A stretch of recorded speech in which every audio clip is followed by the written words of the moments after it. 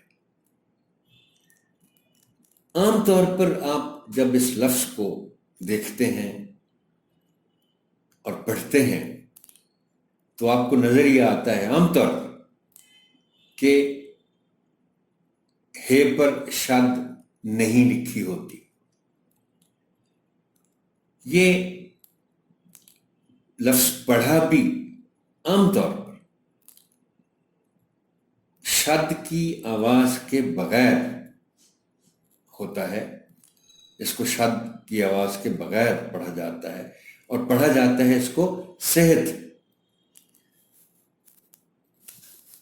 میں یہ تسلیم کرتا ہوں کہ یہ لفظ ایسا ہے کہ اس کو شد کے ساتھ پڑھنا ذرا مشکل ہو جاتا ہے، لیکن چونکہ زبان دانی میں اس لفظ کو اسی طرح لکھا اور پڑھا جاتا ہے، لہذا اس کو شد کے ساتھ ہی پڑھا جانا چاہیے۔ ہاں، اتنی رعایت دی جا سکتی ہے کہ آپ اس کو اتنا مشکل۔ اب ہم آتے ہیں باقی الفاظ کی طرف۔ مستقل، اس لفظ کو عام طور پر مستقل پڑھا جاتا ہے، یعنی تے پر بھی جزم استعمال کر دی جاتی ہے۔ تے پر زبر ہے اور اس کو پڑھا جائے گا مستقل۔ عمر، یہ لفظ عام طور پر محترم ٹیچر آپ تسلیم کریں گے کہ اس کو غلط بولا جاتا ہے، کوشش ہی نہیں کی جاتی۔ جن لوگوں کو معلوم بھی ہے کہ یہ لفظ عمر ہے، وہ بھی جب روانی میں بولتے ہیں تو اس کو عمر پڑ جاتے ہیں۔ آپ کی عمر کتنی ہے؟ یہ لفظ عمر ہے۔ شعوری طور پر ذہن میں رکھتے ہوئے، یاد رکھتے ہوئے اس لفظ کو عمر پڑھنا چاہیے ایج کی سینس میں۔ ہاں، اگر یہ نام ہے تو پھر یہ عمر ہے، لیکن ایج کی سینس میں اس لفظ کو عمر ہی پڑھا جائے گا۔ وضو، اس لفظ کے ساتھ بھی یہی ہو رہا ہے کہ عام طور پر لوگ اس کو وضو کہتے ہیں، وضو نہیں کہا جاتا۔ لازمی، اس لفظ کو بھی غلط بولا جاتا ہے، زے پر جزم استعمال کر دی جاتی ہے۔ یہ زے کے نیچے زیر ہے اور اس کو نمایاں طور پر پڑھا جانا چاہیے لازمی، لازمی نہیں، لازمی۔ جسم، یہ بھی عمر کی طرح اس کو بھی غلط بولا جاتا ہے، جسم بولا جاتا ہے، جبکہ درست لفظ ہے جسم، سین پر جزم ہے۔ حکم، محترم ٹیچر یہ بے شمار ایسے 6 حرفی الفاظ ہیں، یعنی 3 حرفوں والے الفاظ ہیں جن کے درمیانی حرف پر جزم ہے، لیکن عام طور پر لوگ اسے، ان الفاظ کو پڑھتے ہوئے وہ درمیانی حرف کی جزم کو شامل نہیں کرتے اور اس پر کوئی اعراب لگا جاتے ہیں، کوئی حرکت لگا جاتے ہیں، جیسے یہ میں نے بات کی کہ عمر کو عمر، جسم کو جسم، حکم کو حکم، حکم حکم ہے، کوڑا کرکٹ، اس میں کوڑا کو تو کوڑا ہی بولا جاتا ہے، لیکن کرکٹ کو کرکٹ لوگ بول جاتے ہیں، کوڑا کرکٹ، کوڑا کرکٹ۔ مناسب، یہاں بھی خیال رکھا جانا چاہیے کہ سین کے نیچے زیر ہے اور مین۔ ایک بات محترم ٹیچر میں ضرور آپ سے گزارش کرنا چاہتا ہوں، میں نے شاید پہلے بھی اس کا ذکر کیا تھا کہ یہ جو الفاظ کے تلفظ کا معاملہ ہے، یہ ایسا ہے کہ آپ نے کسی لفظ کا درست تلفظ پڑھا، لیکن ایسا ہو نہیں سکتا کہ آپ اس کے بعد اس لفظ کو ہر بار صحیح بولنا شروع کر دیں، وقت لگتا ہے، لیکن آپ شعوری کوشش ضرور کرتے رہیں کہ آپ کو جب معلوم ہو گیا ہے کہ ایک لفظ کا تلفظ صحیح یہ ہے، تو پھر یاد رکھیں کہ اس کو میں نے اس طرح بولنا ہے۔ طلباء کو مشکل الفاظ کے معنی بتائیے، سمجھائیے اور تختہ تحریر پر لکھیے۔ آپ کی آسانی کے لیے چند الفاظ اور ان کے معنی ذیل میں پیش کیے جا رہے ہیں۔ مستقل، ہمیشہ کے لیے، لازمی، بہت ضروری، جیسے طالب علمی کے دور میں کچھ مضامین لازمی ہوتے ہیں، کچھ اختیاری ہوتے ہیں۔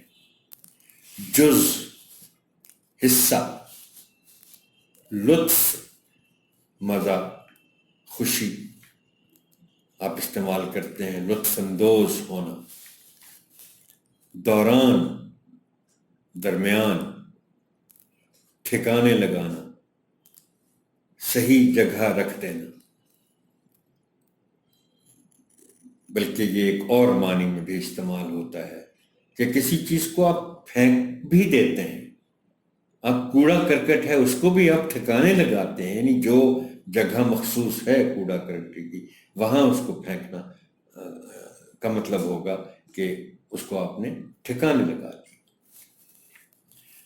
بند کتابوں کے ساتھ پہلے آپ عبارت کا مفہوم بیان کریں، پھر طلباء کو خاموش قرأت کا وقت دیں، اس کے بعد ان کی کتابیں بند کروا کر منتخب بچوں کو عبارت کا مفہوم بیان کرنے کے لیے کہیں۔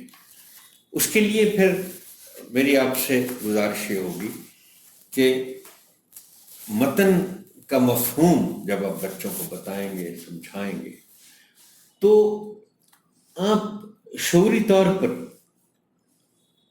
کلاس میں جانے سے پہلے آپ متن کو بہت غور سے پڑھیں اور آپ اس زاویے سے سوچیں، یہ مت سوچیں کہ مجھے کیا نہیں پتا، یہ سوچیں کہ اس متن کو پڑھتے ہوئے اس کے مفہوم کو سمجھنے کے لیے بچوں کے لیے کیا مشکل پیش آئے گی، کون سا لفظ ہے جو بچوں کو سمجھ نہیں آئے گا، کون سا جملہ ہے اور اس جملے کے اندر کون سے پوشیدہ معنی ہیں جو بچوں کو سمجھ نہیں آئیں گے، تاکہ آپ پھر وہ نوٹ کر کے اور اس کی وضاحت کے لیے جو آپ نے باتیں کرنی ہیں وہ باتیں بھی مختصراً نوٹ کر کے آپ کلاس میں جائیں تاکہ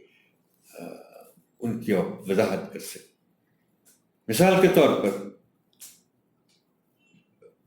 متن میں لکھا ہے کہ گندگی ہمیشہ بیماری لاتی ہے جس سے صحت خراب ہو جاتی ہے، زندگی کا تمام لطف ختم ہو جاتا ہے۔ اب بچے جب اس کو پڑھیں گے تو وہ شاید سوچیں کہ زندگی کا لطف کیسے ختم ہو گیا، تو یہ آپ پھر نوٹ کر کے جائیں گے کہ آپ نے اس کی وضاحت کرنی ہے، اور یہ ایک اس کو کہتے ہیں نا کہ ایک چین بنتی ہے. گندگی بیماری لاتی ہے، بیماری سے. اب آپ چند الفاظ کا انتخاب کریں اور بچوں سے کہیں کہ وہ ان الفاظ کو استعمال کرتے ہوئے اپنے جملے لکھیں. آپ ان کے جملوں کی اصلاح کریں اور پھر نمونے کے طور پر خود بھی ان الفاظ کے جملے بنائیں اور تختہ تحریر پر لکھیں. اب ہم آتے ہیں متعلقہ حاصلات تعلم کے حوالوں کے ساتھ مشق، زبان شناسی اور لکھائی کے کچھ اہم پہلوؤں کی طرف. سب سے پہلے ہے علامات وقف یا رموز اوقاف کا استعمال. صفحہ نمبر ہے 93 زبان شناسی کے تحت. محترم ٹیچر، یہ الفاظ جو ہیں رموز اوقاف کے، جیسے ختمہ، سکتہ اور سوالیہ.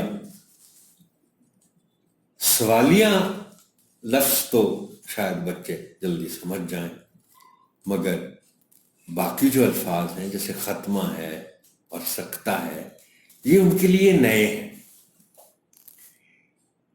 میرا خیال ہے کہ ظاہر ہے بچے چونکہ انگریزی بھی پڑھ رہے ہیں ساتھ ساتھ، تو آپ تھوڑا انگریزی کی جو پنکچویشن مارکس ہیں ان کے ساتھ ضرور ان الفاظ کو یا ان علامات کو ریلیٹ کر دیں.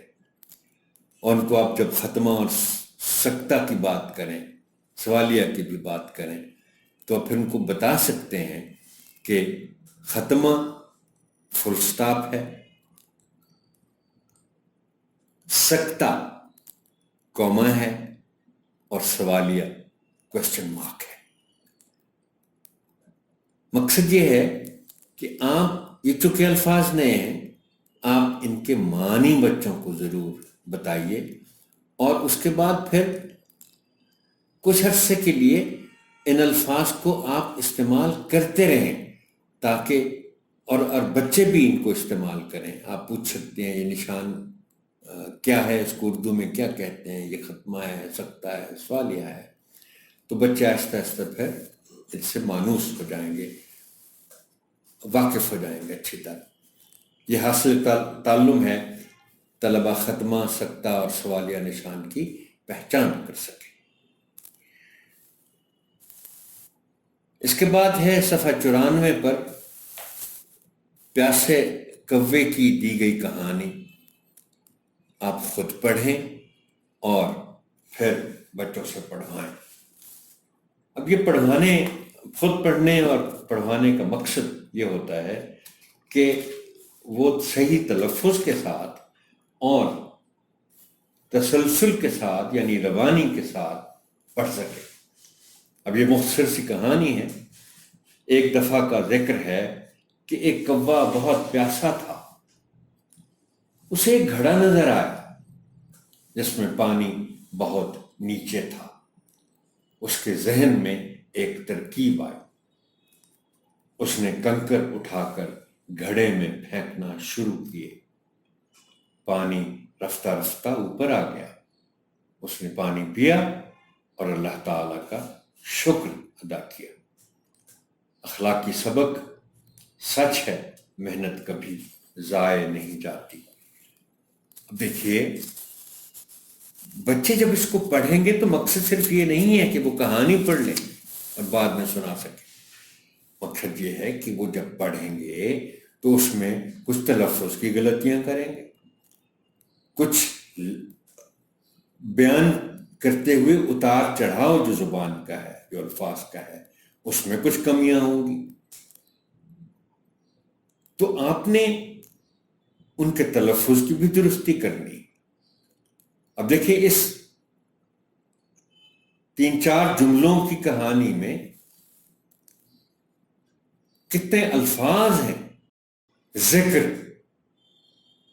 ذکر پڑھ دیتے ہیں بچہ. پیاسا، پے کے نیچے زیر ہے. بہت ہم اس کو بہت پڑھتے ہیں، ذہن ہم اس کو ذہن پڑھ جاتے ہیں. تو لفظ شکر ہے، شکر ابھی اس کا ذکر بھی ہوا تھا. تو اس طرح کی باتیں کر کے آپ نے اس کہانی کو پہلے خود پڑھنا ہے اور پھر بچوں سے پڑھوانا ہے. تخلیقی لکھائی، کمرہ جماعت کو صاف رکھنے کے لیے احتیاطیں. اس کا حاصل تعلم ہے کہ طلبہ ماحول سے متعلق 3 سے 5 جملے لکھ سکیں. اور جیسے میں آپ کو ہمیشہ کہتا ہوں کہ جملے لکھوانے سے پہلے آپ بچوں کے ساتھ موضوع پر گفتگو ضرور کریں. اب کمرہ جماعت کو صاف رکھنے کے لیے بے شمار احتیاطیں ہیں، اور اس طرح کی گفتگو میں بچے بڑے شوق سے حصہ لیتے ہیں. محترم ٹیچر، آپ کی سماعت کا شکریہ. اللہ حافظ و ناصر.